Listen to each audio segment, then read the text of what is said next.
क्या आपने कभी सोचा है कि धर्म ग्रंथ में कुछ कहानियां अचानक क्यों समाप्त हो जाती हैं? उत्पत्ति 6:4 हमें नेफिलिम के बारे में बताता है, लेकिन फिर चुप हो जाता है। अधिकांश लोग मानते हैं कि बाइबल में सब कुछ दर्ज है, लेकिन इतिहास दिखाता है कि कुछ सत्य जानबूझकर छिपाए गए थे। इस कहानी में हम 3 चरणों में आगे बढ़ेंगे। पहले हम देखेंगे कि मूसा ने क्या छिपाया, फिर हम समझेंगे कि उसने ऐसा क्यों किया। अंत में हम पूछेंगे कि जब हम इन छिपे हुए सत्यों को जानते हैं तो क्या बदलता है। और एक बार जब हम इस पहली परत को समझ लेते हैं, असली कहानी शुरू होती है। धर्मग्रंथ हमें बताता है कि मूसा एक अद्वितीय स्थिति में था। निर्गमन 33:11 कहता है कि प्रभु मूसा से आमने सामने बात करते थे। कोई अन्य भविष्यवक्ता इस तरह परमेश्वर के करीब नहीं आया। मूसा ने सिनाई पर्वत पर 40 दिन और 40 रातें बिताईं, लेकिन धर्मग्रंथ केवल 10 आज्ञाओं के बारे में बताता है। क्या बाकी समय में कुछ नहीं हुआ? अन्य विद्वान इस पर बहस करते हैं। प्राचीन यहूदी परंपराएं बताती हैं कि मूसा को 3 प्रकार के रहस्योद्घाटन मिले। पहला लिखित तौराह था, जो सभी के लिए था। दूसरा मौखिक तौराह था, जो केवल आध्यात्मिक नेताओं के लिए था। तीसरा एक गुप्त रहस्योद्घाटन था, जिसे मूसा ने कभी साझा नहीं किया। यह तीसरा रहस्योद्घाटन क्या था? यहूदी रहस्यवाद का दावा है कि मूसा ने ऐसी चीजें देखीं जो मानवता के लिए बहुत खतरनाक थीं। उसने सृष्टि से पहले के युद्ध देखे, उसने स्वर्गदूतों के वास्तविक नाम सीखे, उसने ब्रह्मांड की आध्यात्मिक संरचना को समझा। लेकिन परमेश्वर ने उसे चेतावनी दी। यह ज्ञान इज़राइल को नष्ट कर सकता था। लोग इसे संभाल नहीं सकते थे, इसलिए मूसा ने चुनाव किया। उसने सत्य को छिपा दिया। पेंटाटेच में अजीब अंतराल हैं। उत्पत्ति अचानक विषय बदलती है। निर्गमन में कहानियां अधूरी छूट जाती हैं। गिनती की पुस्तक में संख्यात्मक असंगतताएं हैं। विद्वान इन्हें संपादकीय त्रुटियां कहते हैं। लेकिन क्या यह संभव है कि ये जानबूझकर किए गए विलोपन हों? प्राचीन ग्रंथ इस ओर इशारा करते हैं। मिद्राश कहता है कि मूसा ने कुछ सत्यों को कोड में लिखा। कबला का दावा है कि तौराह में छिपे अर्थ हैं। मूसा एक लेखक के रूप में अद्वितीय था। वह केवल इतिहासकार नहीं था, वह एक आध्यात्मिक द्वारपाल था। उसने तय किया कि क्या साझा करना है और क्या छिपाना है। व्यवस्था विवरण 29-29 कहता है कि गुप्त बातें हमारे परमेश्वर यहोवा की हैं। मूसा इस सिद्धांत को जानता था। कुछ सत्य केवल परमेश्वर के लिए थे। लेकिन क्यों परमेश्वर कुछ सत्यों को छिपाना चाहेंगे? इसका उत्तर आध्यात्मिक सुरक्षा में है। ज्ञान शक्ति है। कुछ ज्ञान बहुत खतरनाक है। यह विश्वास को नष्ट कर सकता है। यह आध्यात्मिक बलों को मुक्त कर सकता है। मूसा यह समझता था, इसलिए उसने सावधानी से चुना कि क्या लिखना है। अब हमें गहराई से देखना होगा। हमें उन खाली स्थानों की जांच करनी होगी। हमें उन अचानक समाप्त होने वाली कहानियों को समझना होगा। प्राचीन ग्रंथ हमें सुराग देते हैं। यहूदी रहस्यवाद मार्ग दिखाता है। आधुनिक विद्वान नए सिद्धांत प्रस्तुत करते हैं। और जब हम इन सभी को एक साथ रखते हैं, तो एक चौंकाने वाली तस्वीर उभरती है। मूसा ने केवल तथ्य नहीं छिपाए, उसने नाम छिपाए, उसने घटनाएं छिपाईं, उसने रहस्योद्घाटन छिपाए, और सबसे महत्वपूर्ण बात, उसने खतरनाक आध्यात्मिक ज्ञान छिपाया जो इज़राइल को नष्ट कर सकता था। यह कहानी उन छिपे हुए सत्यों की खोज है। यह एक जांच है उस ज्ञान की जो मूसा ने अपनी कब्र में ले गया। यह एक यात्रा है धर्म ग्रंथ की पवित्र चुप्पी में। क्या आप तैयार हैं यह खोज शुरू करने के लिए? क्या आप सह सकते हैं उन सत्यों को जो हजारों वर्षों से छिपे हैं? यह यात्रा आपके विश्वास को चुनौती देगी। यह आपकी समझ को बदल देगी, लेकिन यह आपको बाइबल की गहरी परतों में ले जाएगी। तो चलिए शुरू करते हैं पहले छिपे हुए सत्य से। चैप्टर 2 अदृश्य पांडुलिपि। कभी न लिखे गए रहस्योद्घाटन। प्राचीन यहूदी परंपरा एक शक्तिशाली अवधारणा की बात करती है। वे इसे मौखिक तौराह कहते हैं। यह वह ज्ञान है जो कभी नहीं लिखा गया। मूसा ने इसे पीढ़ी दर पीढ़ी मौखिक रूप से पारित किया, लेकिन रब्बी कहते हैं कि एक तीसरी श्रेणी भी थी। यह वह रहस्य उद्घाटन था जो न तो लिखा गया और न ही बोला गया। मूसा ने इसे पूरी तरह से गुप्त रखा। इस अदृश्य पांडुलिपि में क्या था? मिद्राश बताता है कि मूसा को सृष्टि के रहस्य दिखाए गए, उसे आध्यात्मिक दुनिया का नक्शा मिला, उसे स्वर्गदूतों की पदानुक्रम सिखाई गई, उसे ब्रह्मांड के गुप्त नाम दिए गए, लेकिन परमेश्वर ने उसे आदेश दिया कि वह इन चीजों को किसी के साथ साझा न करे। यशायाह 45:15 कहता है कि परमेश्वर एक छिपा हुआ परमेश्वर है, कुछ सत्य केवल उसके लिए हैं। मूसा इस सिद्धांत का सम्मान करता था। उसने परमेश्वर की गोपनीयता की रक्षा की, लेकिन इसने उस पर भारी बोझ डाला। उसे ऐसे ज्ञान के साथ जीना पड़ा जो वह साझा नहीं कर सकता था। कबला इस अदृश्य पांडुलिपि के बारे में विस्तार से बताता है। सेफर हा जौहर का दावा है कि मूसा ने परमेश्वर के गुप्त नामों को सीखा। उसे एन सोफ के बारे में पता चला जो अनंत प्रकाश है। उसे सेफिरोट के बारे में सिखाया गया और जो दिव्य गुण हैं। लेकिन इन अवधारणाओं को इज़राइल के लोगों के लिए बहुत जटिल माना गया। वे गलत समझ सकते थे, वे मूर्ति पूजा में पड़ सकते थे। इसलिए मूसा ने चुना। उसने सरल शिक्षाएं लिखीं। उसने एक सर्वशक्तिमान परमेश्वर पर ध्यान केंद्रित किया। उसने स्पष्ट नैतिक कानून दिए, लेकिन गहरे रहस्यवाद को उसने छिपा दिया। यह आध्यात्मिक नेताओं के लिए आरक्षित था और कुछ सत्य केवल उसके और परमेश्वर के बीच रहे। निर्गमन 24:18 बताता है कि मूसा पर्वत पर 40 दिन रहा, लेकिन बाइबल केवल 10 आज्ञाओं और कुछ कानूनों का वर्णन करती वो है। यह पूरे 40 दिनों को नहीं भरता। बाकी समय का क्या हुआ? प्राचीन ग्रंथ बताते हैं कि मूसा को विशाल दर्शन दिखाए गए। उसने स्वर्ग की संरचना देखी। उसने आध्यात्मिक प्राणियों से मुलाकात की। उसने ब्रह्मांड के रहस्यों को समझा। लेकिन मूसा को एक कठिन आदेश मिला। परमेश्वर ने कहा कि कुछ चीजें लिखी नहीं जानी चाहिए। कुछ रहस्योद्घाटन बहुत पवित्र थे, कुछ ज्ञान बहुत खतरनाक था। मूसा को इसे याद रखना था, लेकिन इसे साझा नहीं करना था।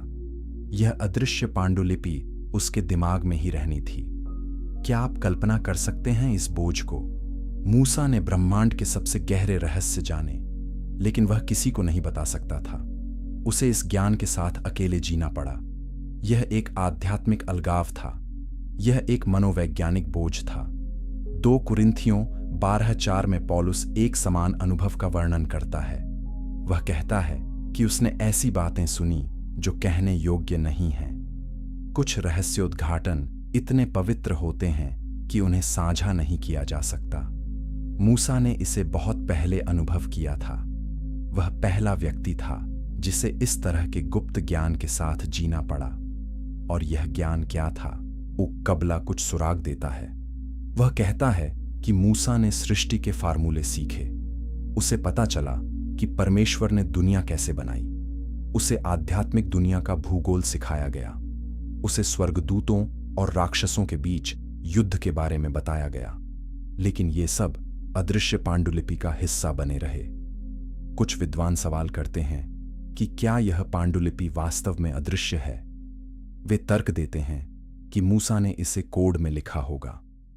तोराह में संख्यात्मक पैटर्न हैं, कानूनों में छिपे संदेश हैं, वंशावली में प्रतीकात्मक अर्थ हैं। शायद अदृश्य पांडुलिपि वास्तव में तोराह में एन्कोडेड है। शायद मूसा ने एक गुप्त भाषा बनाई जिसे केवल दीक्षित लोग ही समझ सकते हैं। लेकिन अगर ऐसा है तो हम इस कोड को कैसे तोड़ें? हम अदृश्य पांडुलिपि को कैसे पढ़ें? विद्वान सदियों से प्रयास कर रहे हैं। कबालिस्ट गेमेट्रिया का उपयोग करते हैं जो संख्यात्मक कोड है। वे तोराह में पैटर्न खोजते हैं। वे छिपे अर्थों की तलाश करते हैं और कभी कभी वे आश्चर्यजनक खोज करते हैं। लेकिन सच्चाई यह है कि अदृश्य पांडुलिपि का अधिकांश भाग अभी भी छिपा हुआ है। मूसा ने अपने रहस्यों को अच्छी तरह से संरक्षित किया। शायद कुछ सत्य हमेशा के लिए छिपे रहने के लिए थे। शायद परमेश्वर नहीं चाहते कि सब कुछ प्रकट हो, और यह अदृश्य पांडुलिपि को और भी अधिक रहस्यमय बनाता है। तो अगली बार जब आप तौराह पढ़ें तो याद रखें, आप केवल सतह देख रहे हैं। गहराई में एक अदृश्य पांडुलिपि है। वहां छिपे हुए रहस्योद्घाटन हैं। वहां ऐसा ज्ञान है जो मूसा ने कभी साझा नहीं किया। और शायद, बस शायद, परमेश्वर अभी भी चाहते हैं कि कुछ चीजें रहस्य बनी रहें। चैप्टर 3, मिटाया गया नाम। उत्पत्ति से हटाई गई खतरनाक सत्ता। बाइबल में एक अजीब पैटर्न है। कुछ नाम अचानक गायब हो जाते हैं, कुछ चरित्र अधूरे छोड़ दिए जाते हैं। उत्पत्ति 6 में नेफिलिम का उल्लेख है, लेकिन फिर यह कहानी बाढ़ में चली जाती है। कौन थे ये नेफिलिम? क्यों उनके बारे में इतनी कम जानकारी है? ये प्राचीन ग्रंथ बताते हैं कि मूसा ने जानबूझकर कुछ नाम मिटा दिए। यहूदी रहस्यवाद का दावा है कि उत्पत्ति से एक शक्तिशाली नाम हटाया गया था। यह नाम एक स्वर्गीय प्राणी से संबंधित था जो लूसीफर से भी अधिक खतरनाक था। इस प्राणी ने सृष्टि से पहले विद्रोह किया था। इसने परमेश्वर की योजना को बाधित करने की कोशिश की थी, लेकिन परमेश्वर ने इसे पराजित किया और इसके नाम को इतिहास से मिटा दिया।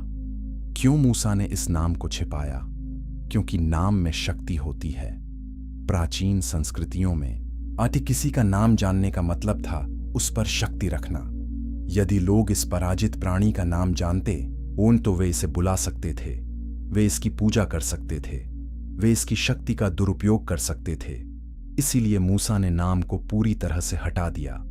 यहेजकेल 28 एक रहस्यमय राजा के बारे में बात करता है जो अदन की वाटिका में था।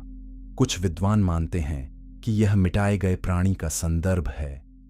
इस राजा को पूर्ण सुंदरता और ज्ञान से भरा कहा गया है, लेकिन वह गर्व से गिर गया। यह लूसीफर के समान लगता है, लेकिन यह एक अलग कहानी है। यह एक अलग नाम है। हनोक की पुस्तक, जो एक अपोक्रिफल ग्रंथ है, पतित स्वर्गदूतों के नाम देती है, अजाजेल, शेमी हाजा और अन्य। लेकिन एक नाम गायब है, एक नाम जो हनोक भी नहीं लिखता। विद्वान आश्चर्य करते हैं कि क्या यह मिटाया गया नाम है? क्या हनोक को भी इसे छिपाने का निर्देश दिया गया था? कबला एक अवधारणा की बात करता है जिसे क्लिपोट कहा जाता है। ये आध्यात्मिक खोल हैं जो बुराई का प्रतिनिधित्व करते हैं। वे परमेश्वर के प्रकाश को अवरुद्ध करते हैं। लेकिन एक क्लिपा सभी से अधिक खतरनाक है। इसे टोहू कहा जाता है, जिसका अर्थ है अराजकता। यह वह ताकत है जो सृष्टि से पहले मौजूद थी। क्या मिटाया गया नाम इस टोहू से जुड़ा है?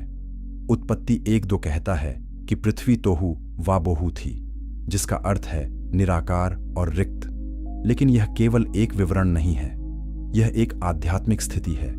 यह अराजकता की स्थिति है जो सृष्टि से पहले मौजूद थी। और कुछ परंपराएं कहती हैं कि एक प्राणी ने इस अराजकता पर शासन किया। यह वह प्राणी था जिसका नाम मिटा दिया गया।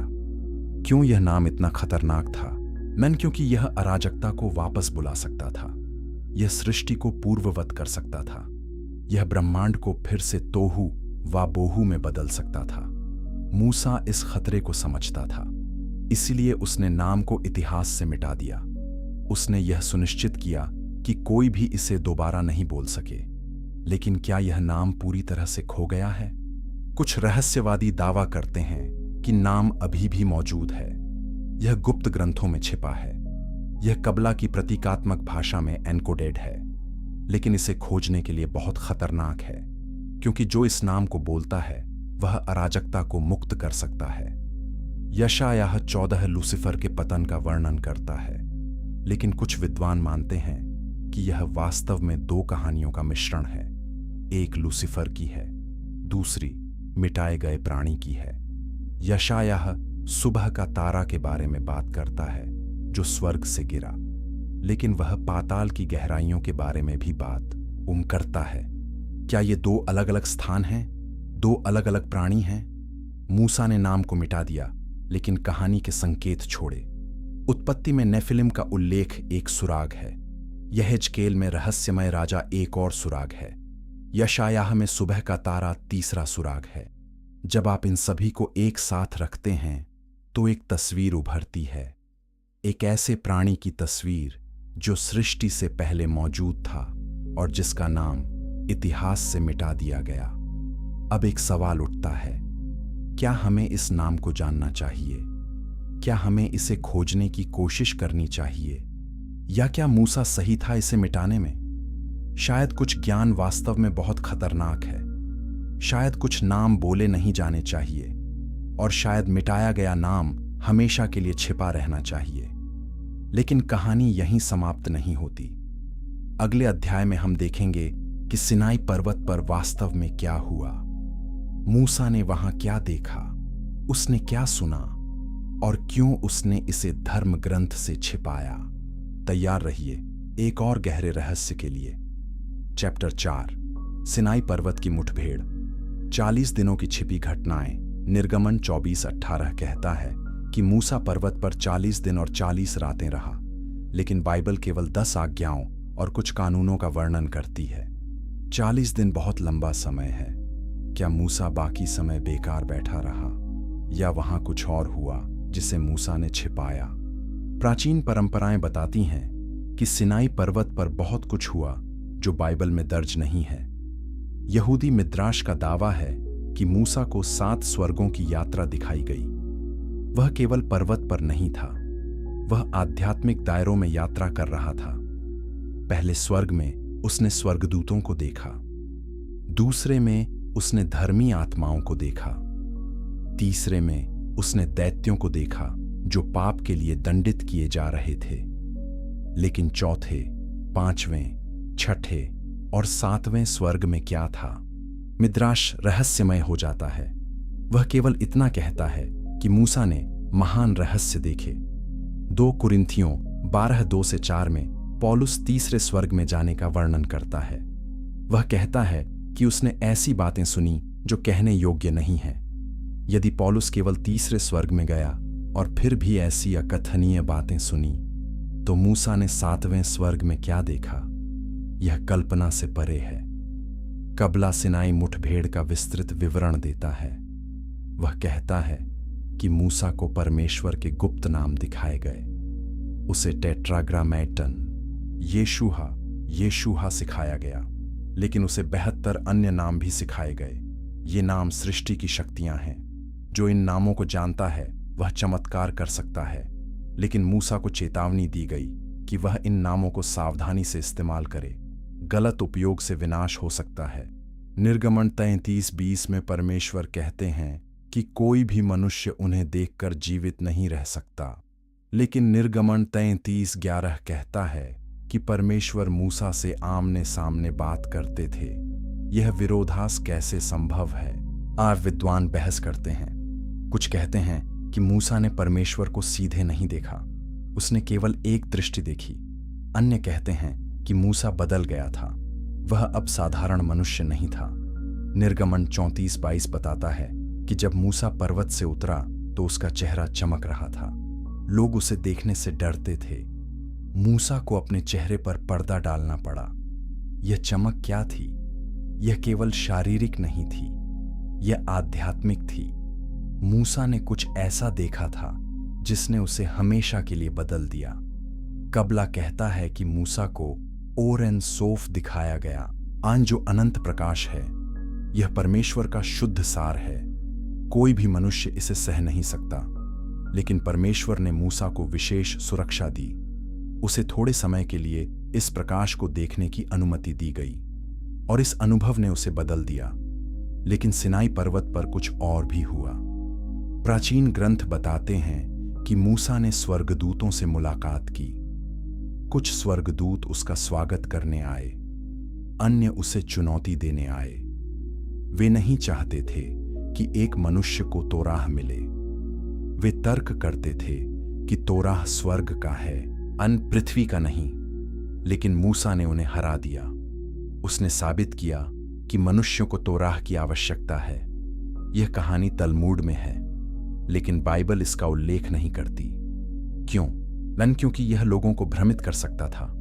वे सोच सकते थे कि स्वर्गदूत परमेश्वर के खिलाफ हैं, इसलिए मूसा ने इसे छिपा दिया। उसने केवल सरल कहानी लिखी। सिनाई पर्वत पर एक और महत्वपूर्ण घटना हुई। मूसा ने भविष्य देखा। परमेश्वर ने उसे इज़राइल के इतिहास का दर्शन दिखाया। उसने मंदिर का निर्माण देखा, उसने मंदिर का विनाश देखा, उसने निर्वासन देखा, उसने मसीहा के आगमन को देखा। यह सब व्यवस्था विवरण 31:16 से 21 में संकेत दिया गया है। परमेश्वर मूसा को बताते हैं कि लोग विद्रोह करेंगे। यह केवल भविष्यवाणी नहीं है, यह एक दर्शन है जो मूसा ने देखा। लेकिन मूसा ने यह सब धर्म ग्रंथ में क्यों नहीं लिखा? ये क्योंकि यह बहुत भारी था। लोग निराश हो सकते थे। वे सोच सकते थे कि भविष्य निश्चित है और वे कुछ नहीं बदल सकते। इसलिए मूसा ने केवल संकेत दिए। उसने पूरा दर्शन नहीं लिखा। 40 दिन एक परिवर्तन का समय था। मूसा एक चरवाहे के रूप में ऊपर गया।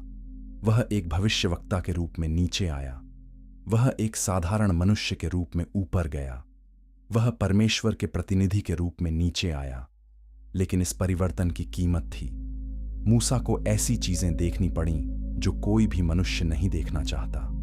उसे ऐसे रहस्य सीखने पड़े जो बहुत भारी थे। और जब वह नीचे आया तो वह बदल गया था। न केवल उसका चेहरा चमक रहा था, उसकी आत्मा भी बदल गई थी। वह मूसा नहीं था जो ऊपर गया था। वह किसी और चीज में बदल गया था, कुछ अधिक, कुछ कम मानवीय। और इसी कारण से उसे अपने अनुभव को छिपाना पड़ा। लोग समझ नहीं सकते थे, वे सह नहीं सकते थे। तो अगली बार जब आप सिनाई की कहानी पढ़ें तो याद रखें, वहां बहुत कुछ हुआ जो बाइबल नहीं बताती। 40 दिन केवल कानून लिखने के लिए नहीं थे, वे एक आध्यात्मिक यात्रा थे, एक परिवर्तन थे। और मूसा ने इसे छिपा दिया क्योंकि यह बहुत पवित्र था, बहुत खतरनाक था, आना बहुत रहस्यमय था। लेकिन अभी और रहस्य बचे हैं। अगले अध्याय में हम सृष्टि से पहले के समय में जाएंगे। हम देखेंगे कि तोहू वा बोहू में क्या था। हम उन युद्धों के बारे में सीखेंगे जो उत्पत्ति 1:1 से पहले हुए। और हम समझेंगे कि मूसा ने इन भयानक सत्यों को क्यों छिपाया। चैप्टर 5, सृष्टि से पहले, पूर्व निर्माण युद्ध और ब्रह्मांडीय संघर्ष। उत्पत्ति 1:1 कहता है कि आदि में परमेश्वर ने आकाश और पृथ्वी की सृष्टि की। लेकिन उत्पत्ति 1:2 कहता है कि पृथ्वी तोहू वा बोहू थी। यह निराकार और रिक्त थी। यहां एक प्रश्न उठता है, यदि परमेश्वर ने सब कुछ बनाया तो यह अराजकता कहां से आई? क्यों पृथ्वी पहले से ही निराकार थी? क्या उत्पत्ति 1:1 और 1:2 के बीच कुछ हुआ? प्राचीन यहूदी परंपराएं कहती हैं कि हां, कबला का दावा है कि सृष्टि से पहले एक युद्ध हुआ था। स्वर्गीय प्राणियों ने विद्रोह किया, परमेश्वर ने उन्हें हराया और इस युद्ध के परिणाम स्वरूप तोहू वा बोहू पैदा हुआ। यह अराजकता युद्ध के अवशेष हैं। यशायाह 45:18 कहता है कि परमेश्वर ने पृथ्वी को तोहू के रूप में नहीं बनाया। इसका मतलब है कि तोहू बाद में आया। कुछ हुआ जिसने सृष्टि को तोहू में बदल दिया। क्या यह वह युद्ध है जिसके बारे में कबला बात करता है? यहेजकेल 28:13 से 15:1 रहस्यमय राजा का वर्णन करता है जो अदन की वाटिका में था। यह राजा सिद्ध की मुहर और सुंदरता में परिपूर्ण था, लेकिन वह गिर गया। यह कहानी लूसीफर के पतन के समान लगती है, लेकिन कुछ विद्वान मानते हैं कि यह एक अलग घटना है। यह सृष्टि से पहले का युद्ध है। प्रकाशित वाक्य 12:7 से 9 स्वर्ग में युद्ध का वर्णन करता है। मीकाइल और उसके स्वर्गदूत अजगर और उसके स्वर्गदूतों से लड़ते हैं। अजगर को पृथ्वी पर फेंक दिया जाता है। अधिकांश लोग सोचते हैं कि यह भविष्य की घटना है, लेकिन कुछ विद्वान तर्क देते हैं कि यह अतीत का वर्णन है।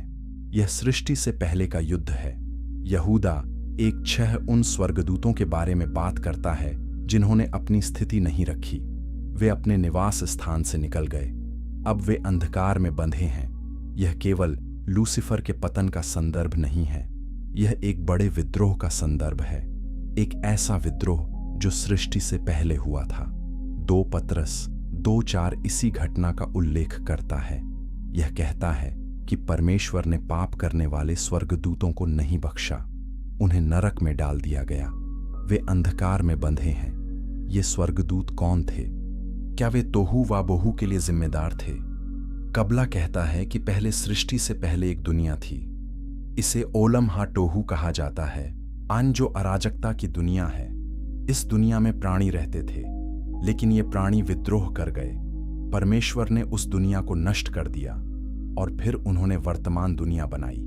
उत्पत्ति 1-2 में तोहू वाबोहू उस नष्ट दुनिया के अवशेष हैं। यह सिद्धांत बहुत विवादास्पद है। अधिकांश ईसाई और यहूदी धर्मशास्त्री इसे अस्वीकार करते हैं। वे कहते हैं कि परमेश्वर ने सब कुछ अच्छा बनाया। उत्पत्ति 1-2 में कोई पूर्व युद्ध नहीं था। तोहू वाबोहू केवल एक प्रारंभिक अवस्था है, लेकिन कुछ विद्वान प्राचीन परंपराओं को गंभीरता से लेते वो हैं। वे बताते हैं कि यिर्मयाह 4:22 से 26 तोहू वाबोहू का वर्णन एक न्याय के रूप में करता है।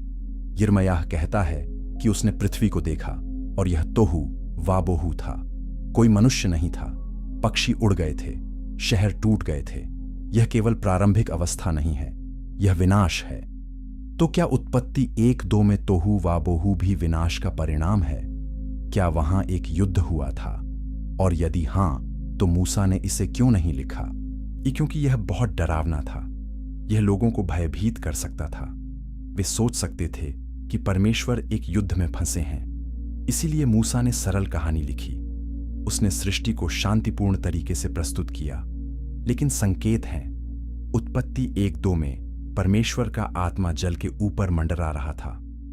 हिब्रू शब्द मंडराना का अर्थ है उड़ना या घूमना। यह एक युद्ध के मैदान पर निगरानी रखने का चित्र है।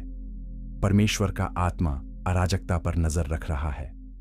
भजन 74:13 से 14 कहता है कि परमेश्वर ने समुद्र को विभाजित किया और लिव्यातान के सिरों को तोड़ दिया। यह केवल लाल सागर का संदर्भ नहीं है, यह एक ब्रह्मांडीय युद्ध का संदर्भ है। लिव्यातान अराजकता का प्रतीक है। परमेश्वर ने इसे हराया और सृष्टि को व्यवस्थित किया। नौकरी 26:12 से 13 इसी युद्ध का वर्णन करता है। यह कहता है कि परमेश्वर ने अपनी शक्ति से समुद्र को शांत किया, उनकी समझ से राहब को तोड़ दिया, उनकी आत्मा ने आकाश को सुशोभित किया। राहब एक और अराजकता का प्रतीक है। परमेश्वर ने इसे भी हराया। तो धर्म ग्रंथ में सृष्टि से पहले के युद्ध के संकेत हैं, लेकिन मूसा ने विवरण नहीं दिया। उसने केवल संकेत आए दिए, क्योंकि पूरी कहानी बहुत भयानक थी। यह विश्वास को हिला सकती थी, यह लोगों को भ्रमित कर सकती थी, और शायद मूसा सही था। शायद हमें हर विवरण जानने की आवश्यकता नहीं है। शायद यह जानना काफी है कि परमेश्वर ने जीत हासिल की। उसने अराजकता को हराया, उसने सृष्टि को बनाया, और वह अभी भी शासन करता है। लेकिन जो लोग गहरे सत्य खोजते हैं, उनके लिए संकेत हैं, प्राचीन ग्रंथ हैं, परंपराएं हैं और धर्म ग्रंथ में छिपे संदर्भ हैं। यदि आप ध्यान से देखें तो आप उस युद्ध की झलक देख सकते हैं जो सृष्टि से पहले हुआ था, और आप समझ सकते हैं कि मूसा ने इसे क्यों छिपाया। चैप्टर 6 निषिद्ध संधि। धर्म ग्रंथ में उल्लिखित न की गई रक्त वाचा बाइबल में केंद्रीय है। परमेश्वर ने अब्राहम के साथ वाचा बांधी, उसने इज़राइल के साथ सिनाई पर वाचा बांधी, लेकिन प्राचीन परंपराएं एक और वाचा के बारे में बात करती हैं। एक ऐसी वाचा जो धर्म ग्रंथ में दर्ज नहीं है। यह एक रक्त वाचा है जो मूसा ने सिनाई पर्वत पर बांधी थी। यहूदी रहस्यवाद का दावा है कि मूसा ने परमेश्वर के साथ एक गुप्त समझौता किया। इस समझौते में मूसा ने वादा किया कि वह कुछ रहस्यों को कभी प्रकट नहीं करेगा। बदले में परमेश्वर ने उसे विशेष शक्ति दी। यह शक्ति उसे चमत्कार करने, भविष्यवाणी करने और लोगों का नेतृत्व करने में मदद करती थी। निर्गमन 24:8 में मूसा लहू छिड़कता है और कहता है कि यह वाचा का लहू है। यह सिनाई वाचा है जो सभी जानते हैं, लेकिन कुछ विद्वान मानते हैं कि एक दूसरा गुप्त रक्त अनुष्ठान भी हुआ था। यह अनुष्ठान केवल मूसा और परमेश्वर के बीच था, कोई गवाह नहीं था। रक्तवाचा प्राचीन दुनिया में बहुत गंभीर थी। यह केवल एक वादा नहीं था, यह एक आध्यात्मिक बंधन था। जो इसे तोड़ता है वह शाप का भागी होता है। मूसा ने यह रक्तवाचा बांधी और इसे जीवन भर निभाया। उसने कभी भी गुप्त रहस्यों को प्रकट नहीं किया। लेकिन यह वाचा क्यों आवश्यक थी? क्योंकि मूसा को ऐसे ज्ञान के साथ विश्वास किया गया था जो बहुत खतरनाक था। यदि वह प्रलोभन में पड़ता और इसे प्रकट करता तो इज़राइल नष्ट हो सकता था। इसलिए परमेश्वर ने एक रक्त वाचा के माध्यम से मूसा को बांधा, यह सुनिश्चित करने के लिए कि वह चुप रहे। गिनती 12:3 कहता है कि मूसा पृथ्वी पर सभी मनुष्यों से अधिक नम्र था। नम्रता का मतलब केवल विनम्रता नहीं है, इसका मतलब है आज्ञाकारिता। मूसा परमेश्वर की आज्ञा का पालन करने के लिए प्रतिबद्ध था और रक्त वाचा इस प्रतिबद्धता का हिस्सा थी। कबला बताता है कि रक्त वाचा में 3 शर्तें थीं। पहली, मूसा कभी भी परमेश्वर के गुप्त नामों को प्रकट नहीं करेगा। दूसरी, वह सृष्टि से पहले के युद्ध के बारे में नहीं बताएगा। तीसरी, वह स्वर्ग की संरचना का विवरण नहीं देगा। यदि वह इन शर्तों को तोड़ता तो वह और इज़राइल दोनों शापित हो जाते। लेकिन बदले में मूसा को क्या मिला? उसे विशेष अधिकार मिले। निर्गमन 33:11 कहता है कि परमेश्वर मूसा से आमने सामने बात करते थे। कोई अन्य भविष्यवक्ता इस स्तर तक नहीं पहुंचा। यह रक्त वाचा का परिणाम था। मूसा ने गोपनीयता का वादा किया और परमेश्वर ने उसे विशेष पहुंच दी। निर्गमन 34:29-35 में मूसा का चमकता हुआ चेहरा भी इस वाचा का संकेत हो सकता है। चमक केवल परमेश्वर की महिमा से नहीं थी, यह रक्त वाचा की मुहर थी। यह दिखा रहा था कि मूसा अब सामान्य मनुष्य नहीं था, वह परमेश्वर के साथ रक्त वाचा में बंधा हुआ था। लेकिन इस वाचा की कीमत भी थी। मूसा को अकेलापन सहना पड़ा। वह अपने सबसे गहरे अनुभवों को किसी के साथ साझा नहीं कर सकता था। गिनती 11:14-15 में मूसा परमेश्वर से कहता है कि वह इस बोझ को और नहीं उठा सकता। वह परमेश्वर से उसे मार डालने औ के लिए कहता है। यह केवल नेतृत्व के तनाव के बारे में नहीं है, यह रक्तवाचा के बोझ के बारे में है। रक्तवाचा मूसा के पूरे जीवन को प्रभावित करती रही। जब भी वह प्रलोभन में पड़ा कि वह रहस्यों को प्रकट करे, वाचा उसे रोकती थी। जब भी लोग प्रश्न पूछते, वह केवल आंशिक उत्तर दे सकता था। वह पूरी सच्चाई नहीं बता सकता था। व्यवस्था विवरण 34:6 कहता है कि मूसा की कब्र का स्थान कोई नहीं जानता। कुछ परंपराएं कहती हैं कि यह रक्तवाचा का हिस्सा था। मूसा को गुप्त स्थान पर दफनाया जाना था ताकि लोग उसकी कब्र को पूजा स्थल न बनाएं और ताकि गुप्त रहस्य उसके साथ दफन रहें। तो रक्तवाचा केवल एक प्रतीकात्मक बात नहीं थी, यह एक वास्तविक आध्यात्मिक समझौता था। इसने मूसा के जीवन को आकार दिया, इसने उसके लेखन को प्रभावित किया और इसने सुनिश्चित किया कि कुछ सत्य हमेशा के ओले छिपे रहें। यह मूसा की सबसे बड़ी बलिदान थी। उसने ज्ञान का बोझ उठाया लेकिन इसे साझा करने की स्वतंत्रता को त्याग दिया। चैप्टर 7, आग से जलाए गए निर्देश। ईश्वर द्वारा नष्ट किए गए ग्रंथ। क्या आपने कभी सोचा है कि परमेश्वर मूसा को कुछ लिखने के लिए कहेंगे और फिर उसे नष्ट करने के लिए कहेंगे? यह अजीब लगता है, लेकिन प्राचीन परंपराएं बताती हैं कि ऐसा हुआ। मूसा ने कुछ ग्रंथ लिखे जिन्हें बाद में आग में जला दिया गया। यहूदी मिद्राश का दावा है कि मूसा को सिनाई पर्वत पर 2 सेठ निर्देश मिले। एक सेठ सार्वजनिक था जो तोराह बना, दूसरा सेठ गुप्त था। यह गुप्त सेठ बहुत खतरनाक था।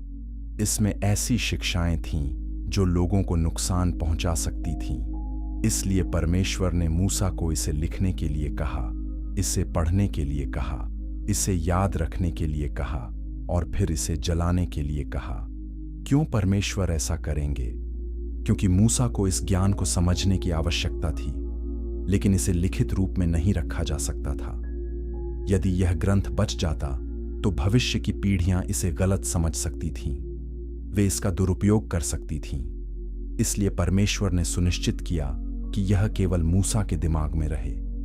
प्रकाशित वाक्य 10:4 में यूहन्ना को 7 गर्जनों की आवाज सुनाई देती है, लेकिन एक आवाज स्वर्ग से कहती है कि इन बातों को बंद कर दो, इन्हें मत लिखो।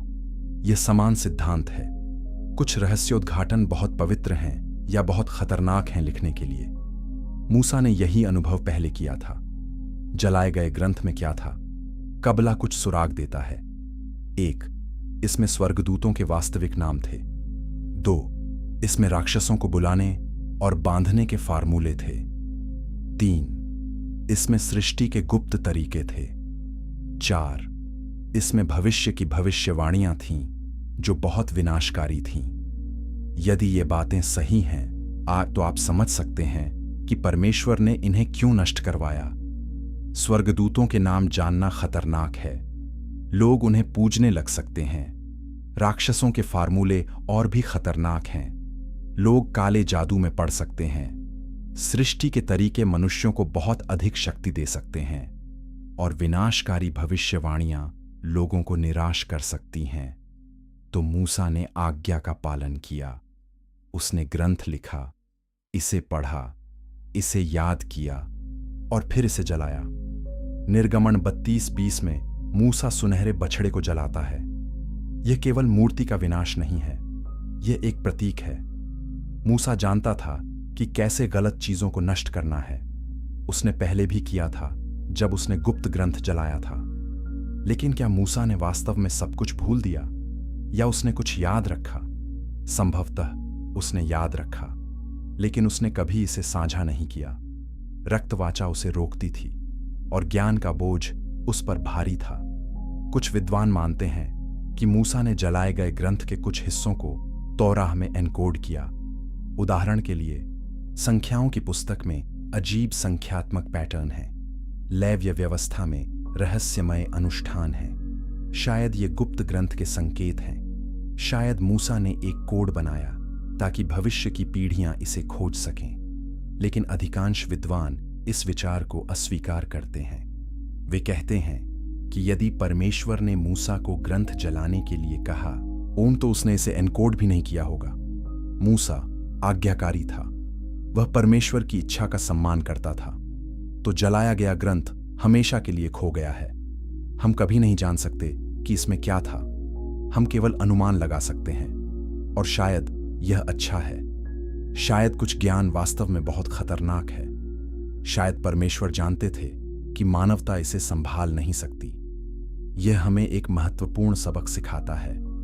सभी ज्ञान साझा करने के लिए नहीं है, कुछ सत्य छिपे रहने के लिए हैं, और यह ठीक है। हमें हर चीज जानने की आवश्यकता नहीं है। हमें केवल वही जानने की आवश्यकता है जो हमारे विश्वास और जीवन के लिए आवश्यक है। बाकी हम परमेश्वर पर छोड़ सकते हैं। चैप्टर 8, दूसरा पलायन। इजराइल से पहले का भूला हुआ प्रवास निर्गमन की कहानी प्रसिद्ध है। मूसा ने इजराइल को मिस्र से बाहर निकाला। लाल सागर विभाजित हुआ। लोग रेगिस्तान में चले गए। लेकिन प्राचीन परंपराएं एक और पलायन के बारे में बात करती हैं। एक ऐसा पलायन जो इजराइल के पलायन से पहले हुआ था। एक भूला हुआ समूह जो मिस्र से पहले निकल गया। यहूदी मिद्राश का दावा है कि इजराइल के कुछ कबीले जल्दी चले गए। वे मूसा का इंतजार नहीं कर सके। वे सोचते थे कि वे खुद मुक्त हो सकते हैं, इसलिए उन्होंने अपना पलायन किया। लेकिन यह विफल रहा। फिरौन की सेना ने उन्हें पकड़ लिया और नष्ट कर दिया। मूसा ने इस दुखद कहानी को धर्म ग्रंथ में शामिल नहीं किया क्योंकि यह लोगों को निराश कर सकती थी। एक इतिहास 7:21-22 एक अजीब अनुक्रम है। यह एप्रैम के पुत्रों के बारे में बताता है जो गत के लोगों द्वारा मारे गए। एप्रैम ने कई दिनों तक शोक मनाया। यह कब हुआ? अधिकांश विद्वान मानते हैं कि यह कनान में था, लेकिन कुछ विद्वान सुझाव देते हैं कि यह मिस्र में था। यह दूसरे पलायन का संदर्भ हो सकता है। यदि यह सिद्धांत सही है तो यह कई प्रश्नों का उत्तर देता है। क्यों मूसा को परमेश्वर से विशेष बुलाहट की आवश्यकता थी? क्योंकि पहले प्रयास विफल हो गया था। क्यों इजराइल शुरू में अविश्वासी था? क्योंकि उन्होंने पहले असफलता देखी थी।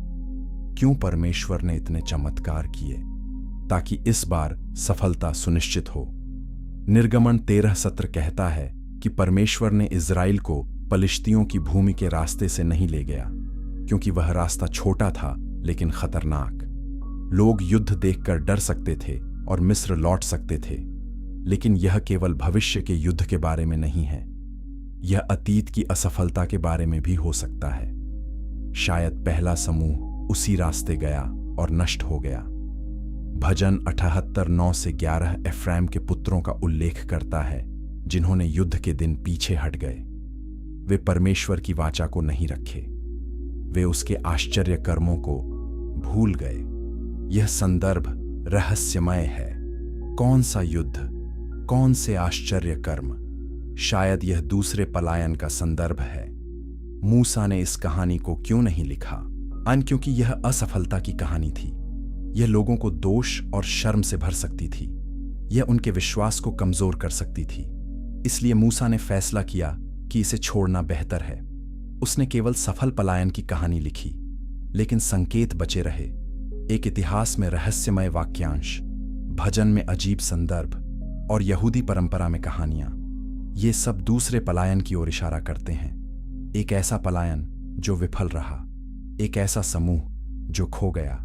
यह कहानी हमें सिखाती है कि परमेश्वर का समय महत्वपूर्ण है। वे लोग जल्दी चले गए। वे परमेश्वर के नेता मूसा का इंतजार नहीं कर सके और वे नष्ट हो गए। जब परमेश्वर का समय आया और मूसा ने नेतृत्व किया, तब सफलता मिली। हमें धैर्य रखना चाहिए। हमें परमेश्वर के समय पर भरोसा करना चाहिए। यह कहानी यह भी दिखाती है कि मूसा चयनात्मक था अपने लेखन में। उसने केवल वही लिखा जो लोगों के लिए उपयोगी था। असफलता की कहानियां, दुखद घटनाएं और निराशाजनक सत्य उसने छोड़ दिए। वह चाहता था कि तोराह विश्वास का स्रोत बने, निराशा का नहीं। तो दूसरा पलायन एक भूली हुई कहानी बना रहा।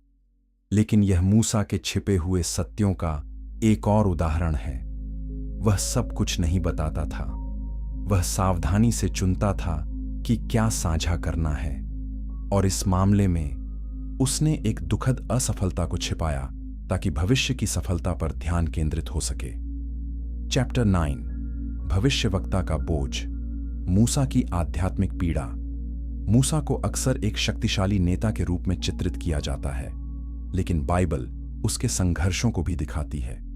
गिनती 11:14-15 में मूसा परमेश्वर से कहता है कि वह अकेले इस लोगों का बोझ नहीं उठा सकता। यह उसके लिए बहुत भारी है। वह परमेश्वर से उसे मार डालने के लिए कहता है। यह केवल नेतृत्व का तनाव नहीं है, यह कुछ गहरा है। मूसा ऐसे ज्ञान के साथ जी रहा था जो वह साझा नहीं कर सकता था। उसने स्वर्ग के रहस्य देखे थे। उसने सृष्टि से पहले के युद्ध के बारे में सीखा था। उसे स्वर्गदूतों के गुप्त नाम पता थे, लेकिन वह किसी को नहीं बता सकता था। यह आध्यात्मिक अलगाव उसे अंदर से खा रहा था। व्यवस्था विवरण 34:7 कहता है कि मूसा 120 साल का था जब वह मरा। उसकी आंखें धुंधली नहीं हुई थीं और न ही उसका बल घटा था। शारीरिक रूप से वह स्वस्थ था। तो वह क्यों मरा? परमेश्वर ने उसे कनान में प्रवेश नहीं करने दिया क्योंकि उसने चट्टान को मारा था।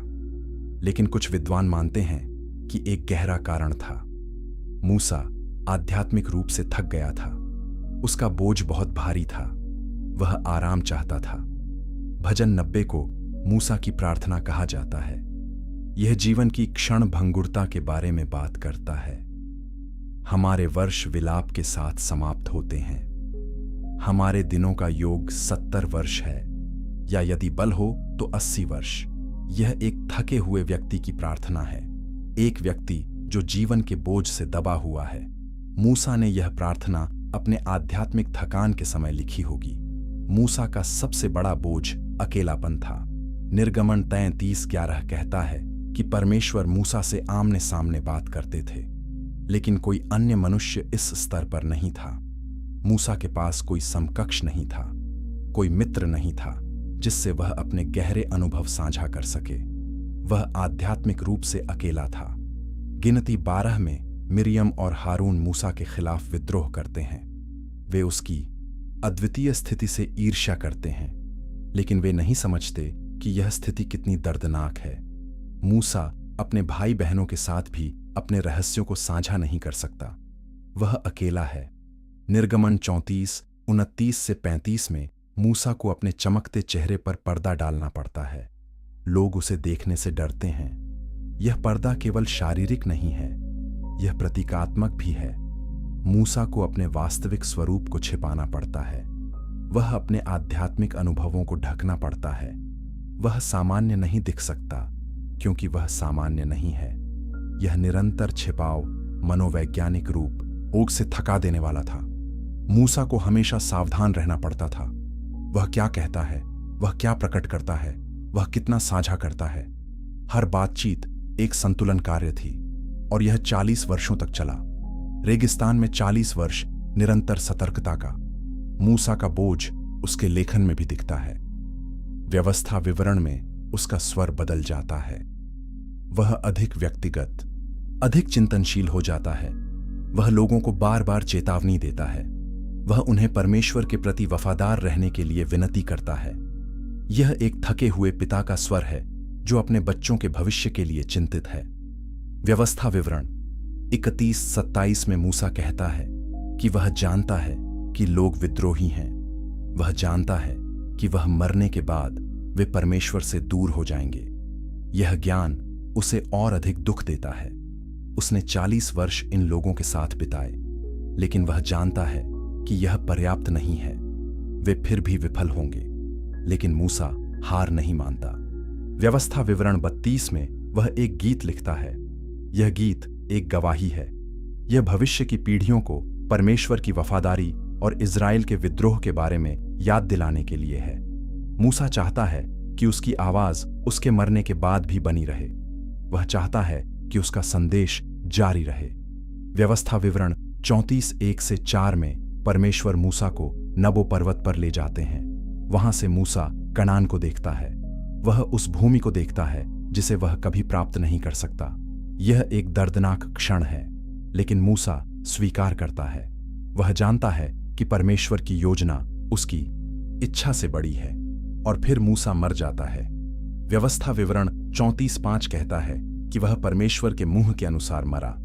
यहूदी परंपरा कहती है कि परमेश्वर ने उसे चूमा और उसकी आत्मा ले ली। यह एक शांतिपूर्ण मृत्यु थी। आखिरकार मूसा को अपने बोझ से आराम मिला। उसके रहस्य उसके साथ दफन हो गए और वह शांति में सो गया। चैप्टर 10 रेगिस्तान का कोट। व्यवस्था में छिपे संदेश तोराह में कुछ हिस्से बहुत उबाऊ लगते हैं। लेव्य व्यवस्था में विस्तृत अनुष्ठान, संख्याओं में लंबी वंशावली, व्यवस्था विवरण में दोहराए गए कानून। लेकिन अन्य कुछ विद्वान मानते हैं कि इन उबाऊ हिस्सों में छिपे संदेश हैं। मूसा ने एक कोड बनाया। उसने रहस्यों को सादे दृष्टि में छिपा दिया। यहूदी परंपरा में गेमेट्रिया नामक एक प्रथा है। यह हिब्रू अक्षरों को संख्याओं में बदलती है। फिर शब्दों के संख्यात्मक मूल्य की तुलना की जाती है। जब दो शब्दों का समान मूल्य होता है तो उनके बीच एक छिपा संबंध होता है। कबालिस्ट दावा करते हैं कि मूसा ने इस तकनीक का उपयोग किया। उदाहरण के लिए उत्पत्ति 1:1 में पहले वाक्य का गेमेट्रिया मूल्य 2701 है। यह संख्या कई तरीकों से विभाजित की जा सकती है। कुछ कबालिस्ट इसमें सृष्टि के रहस्य देखते हैं। वे कहते हैं कि मूसा ने यह वाक्य सावधानी से बनाया ताकि इसका गेमेट्रिया विशेष हो। लेव्य व्यवस्था में अनुष्ठानों का विस्तृत विवरण है। बलिदान के प्रकार, पुजारियों के कपड़े, त्योहारों की तिथियां, ये सब बहुत तकनीकी लगते हैं। लेकिन कबालिस्ट कहते हैं कि हर विवरण प्रतीकात्मक है। बलिदान आध्यात्मिक प्रक्रियाओं का प्रतिनिधित्व करते हैं। पुजारियों के कपड़े स्वर्गीय प्राणियों की पोशाक का प्रतिबिंब हैं। संख्याओं की पुस्तक में जनगणना सूचियां हैं। हजारों नाम और संख्याएं। कौन पढ़ना चाहता है? लेकिन कुछ विद्वान इन संख्याओं में पैटर्न खोजते हैं। वे दावा करते हैं कि संख्याएं यादृच्छिक नहीं हैं। वे गणितीय कोड हैं जो छिपे संदेश देते हैं। एक प्रसिद्ध उदाहरण तोराह में समान दूरी अक्षर अनुक्रम ELS है। यदि आप हर 50वें अक्षर को लें तो शब्द बनते हैं। कुछ शोधकर्ता दावा करते हैं कि इस तरह से भविष्यवाणियां छिपी हैं, लेकिन यह बहुत विवादास्पद है। अधिकांश विद्वान इसे अस्वीकार करते हैं। फिर भी विचार दिलचस्प है। क्या मूसा ने वास्तव में तौराह में छिपे संदेश रखे? यदि हां, तो क्यों?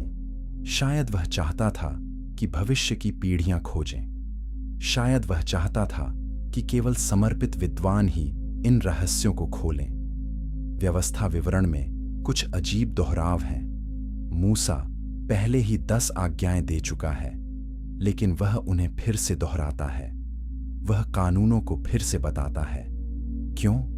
कुछ विद्वान कहते हैं कि यह केवल शिक्षण तकनीक है, लेकिन अन्य सोचते हैं कि दोहराव में छोटे अंतर महत्वपूर्ण हैं। ये अंतर छिपे संदेश हो सकते हैं। तौराह में 4 अक्षरों का दिव्य नाम YHWH बार बार आता है। कबालिस्ट इस नाम को बहुत पवित्र मानते हैं। वे कहते हैं कि यह नाम सृष्टि का फार्मूला है। मूसा ने इस नाम को सावधानी से रखा। इसकी प्रत्येक उपस्थिति का अर्थ है। लेव्य व्यवस्था 24:16 में दिव्य नाम की निंदा करने की सजा मृत्यु है। यह कानून दिखाता है कि नाम कितना शक्तिशाली है। नाम को गलत तरीके से इस्तेमाल करना बहुत खतरनाक है। मूसा यह जानता था, इसलिए उसने नाम को सम्मान के साथ इस्तेमाल किया। तौराह में कुछ कहानियां प्रतीकात्मक लगती हैं। नूह का जहाज, बाबेल का टावर, याकूब की सीढ़ी। क्या ये केवल ऐतिहासिक घटनाएं हैं या इनमें गहरे अर्थ भी हैं? कबालिस्ट कहते हैं कि हर कहानी बहुस्तरीय है। सतह पर इतिहास है, गहराई में आध्यात्मिक सत्य है। उत्पत्ति 28:12 में याकूब एक सीढ़ी देखता है जो स्वर्ग तक पहुंचती है। स्वर्गदूत ऊपर नीचे जाते हैं। कबालिस्ट कहते हैं कि यह सीढ़ी आध्यात्मिक दुनिया की संरचना का प्रतीक है। स्वर्गदूत विभिन्न स्तरों का प्रतिनिधित्व करते हैं। मूसा ने यह कहानी इसलिए शामिल की ताकि लोग आध्यात्मिक दुनिया को समझें। रेगिस्तान में 40 वर्ष भी प्रतीकात्मक हैं। 40 परीक्षण की संख्या है। नूह के समय 40 दिन बारिश हुई। मूसा 40 दिन पर्वत पर था। अब इज़राइल 40 वर्ष रेगिस्तान में है। यह संख्या यादृच्छिक नहीं है। यह एक कोड है। यह परिवर्तन और शुद्धिकरण का प्रतीक है। तो क्या रेगिस्तान का कोड वास्तविक है? क्या मूसा ने वास्तव में छिपे संदेश रखे? हम निश्चित रूप से नहीं जान सकते, लेकिन विचार दिलचस्प है। यह हमें तौराह को अधिक सावधानी से पढ़ने के लिए प्रोत्साहित करता है। यह हमें गहरे अर्थ खोजने के लिए प्रेरित करता है। और शायद यही मूसा चाहता था। वह चाहता था कि हम केवल सतह पर न रुकें। वह चाहता था कि हम गहराई में खोजें। चैप्टर 11 अंतिम रहस्य। मूसा ने क्या कब्र में ले गया? व्यवस्था विवरण 34:6 कहता है कि कोई नहीं जानता कि मूसा की कब्र कहाँ है। परमेश्वर ने खुद उसे दफनाया। यह बहुत असामान्य है। क्यों परमेश्वर मूसा को गुप्त स्थान पर दफनाना ना चाहते थे? एक कारण यह है कि लोग कब्र को पूजा स्थल न बनाएं, लेकिन एक और कारण भी हो सकता है। मूसा के साथ रहस्य दफन किए गए थे और परमेश्वर चाहते थे कि वे हमेशा के लिए छिपे रहें। मूसा अपनी कब्र में क्या ले गया? सबसे पहले वह अदृश्य पांडुलिपि का ज्ञान ले गया।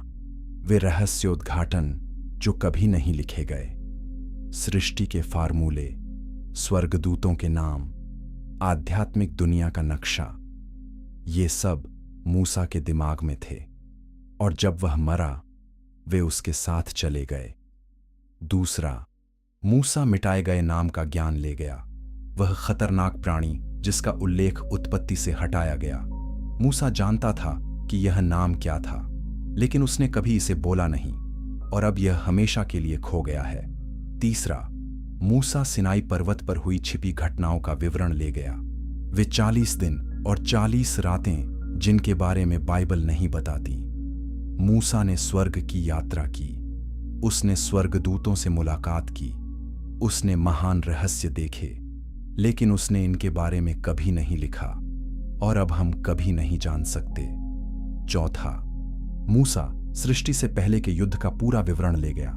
धर्मग्रंथ में केवल संकेत हैं, लेकिन मूसा पूरी कहानी जानता था। उसे पता था कि तोहू वा बोहू कहां से आई। उसे पता था कि कौन से प्राणी विद्रोह कर गए। उसे पता था कि युद्ध कैसे समाप्त हुआ, लेकिन यह सब उसके साथ चला गया। 5वां, मूसा निषिद्ध रक्त वाचा का पूरा विवरण ले गया। वह गुप्त समझौता जो उसने परमेश्वर के साथ किया था। इस वाचा की शर्तें क्या थीं, क्या परिणाम थे, मूसा जानता था, लेकिन उसने कभी साझा नहीं किया, और अब यह रहस्य बना रहा। 6, मूसा जलाए गए ग्रंथ की सामग्री ले गया। वे निर्देश जो उसने लिखे, पढ़े, याद किए और फिर नष्ट किए। उस ग्रंथ में क्या था, केवल मूसा जानता था, और अब कोई नहीं जान सकता। 7वां, मूसा दूसरे पलायन की पूरी कहानी ले गया। वह असफल प्रयास जो इज़राइल के पलायन से पहले हुआ था, क्या वास्तव में हुआ? कौन शामिल था? कैसे यह विफल हुआ? मूसा के पास जवाब थे, लेकिन उसने उन्हें छिपाया। 8वां, मूसा अपनी व्यक्तिगत आध्यात्मिक यात्रा के सबसे गहरे हिस्से ले गया। उसका आंतरिक संघर्ष, उसके संदेह, उसके डर। गिनती 11:15 में उसने मरने की इच्छा व्यक्त की, लेकिन और भी बहुत कुछ था जो उसने कभी नहीं कहा। उसकी असली भावनाएं, उसके गहरे विचार, उसके आध्यात्मिक संघर्ष, ये सब उसके साथ चले गए। लेकिन क्या ये रहस्य पूरी तरह से खो गए हैं? आनी कुछ परंपराएं कहती हैं कि नहीं। यहूदी रहस्यवाद दावा करता है कि मूसा के रहस्य कबला में एन्कोडेड हैं। ईसाई रहस्यवाद कहता है कि पवित्र आत्मा इन रहस्यों को प्रकट कर सकता है। इस्लामी परंपरा बताती है कि पैगंबर मोहम्मद को कुछ रहस्य प्रकट किए गए। प्रकाशित वाक्य 10:7 कहता है कि जब 7वां दूत तुरही फूंकेगा तो परमेश्वर का रहस्य पूरा होगा। शायद तब मूसा के छिपे रहस्य भी प्रकट होंगे। शायद अंतिम दिनों में परमेश्वर सब कुछ उजागर करेंगे। शायद तब हम जान पाएंगे कि मूसा ने क्या छिपाया। लेकिन अभी के लिए ये रहस्य बने रहते हैं। मूसा की कब्र अज्ञात है, उसके रहस्य दफन हैं, और शायद यह ठीक है। शायद हमें हर चीज जानने की आवश्यकता नहीं है। शायद विश्वास का मतलब है कुछ रहस्यों को स्वीकार करना। व्यवस्था विवरण 29:22 सही कहता है, गुप्त बातें हमारे परमेश्वर यहोवा की हैं, परंतु प्रकट की हुई बातें सदा के लिए हमारी और हमारे बाल बच्चों की हैं। हमें जो जानने की आवश्यकता है वह प्रकट कर दिया गया है, बाकी हम परमेश्वर पर छोड़ सकते हैं। मूसा एक वफादार सेवक था। उसने परमेश्वर की आज्ञा का पालन किया। उसने रहस्यों को छिपाया जो छिपाने के लिए थे। उसने सत्य साझा किया जो साझा करने के लिए थे। और जब उसका समय आया, वह शांति से चला गया, अपने रहस्यों को लेकर, अपने बोझों को छोड़कर और परमेश्वर की उपस्थिति में आराम पाकर। व्यवस्था विवरण 34:10 कहता है कि उसके बाद इज़राइल में कोई ऐसा भविष्यवक्ता नहीं उठा जिसे यहोवा ने आमने सामने जाना हो। मूसा अद्वितीय था। उसने ऐसी चीजें देखीं जो किसी ने नहीं देखीं। उसने ऐसा ज्ञान प्राप्त किया जो किसी को नहीं मिला, और उसने इसे वफादारी से संभाला। उसके रहस्य हमेशा के लिए उसके साथ रहेंगे, और हम केवल आश्चर्य कर सकते हैं कि वे क्या थे। यदि आपको यह कहानी प्रभावशाली लगी तो सब्सक्राइब करें अधिक बाइबल रहस्यों के लिए। लाइक करें यदि इस सत्य ने आपको चकित किया। नीचे टिप्पणी करें अपनी व्याख्या के साथ, और साझा करें यह अपने साथी विश्वासियों के साथ। धन्यवाद देखने के लिए, और याद रखें कुछ रहस्य छिपे रहने के लिए हैं।